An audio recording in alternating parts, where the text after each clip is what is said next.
Gender-based violence is deeply rooted in gender equality and continues to be one of the most notable human rights violations within all sectors of society. This is another pandemic raging in our country, the killing of women and children by the men of our country.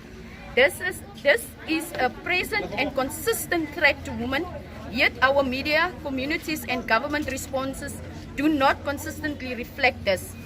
The rates of gender-based violence, especially violence against women and men in Namibia, has infiltrated all aspects of lived experience of being a woman. It is present in schools, homes, community and public sectors. As a country, we have been slow to respond to this epidemic, and current attempt at addressing gender-based violence have been haphazard and the least and uncoordinated at best. Women are not safe in public spaces, in government buildings, in their schools or even in their homes.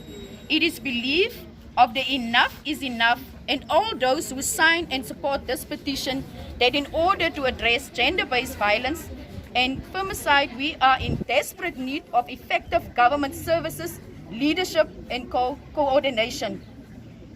If you, the law enforcers, won't do anything about it, we might as well take justice in our own hands. We are tired. Ons is moeg. Enough is enough. Justice for Shannon, justice for all.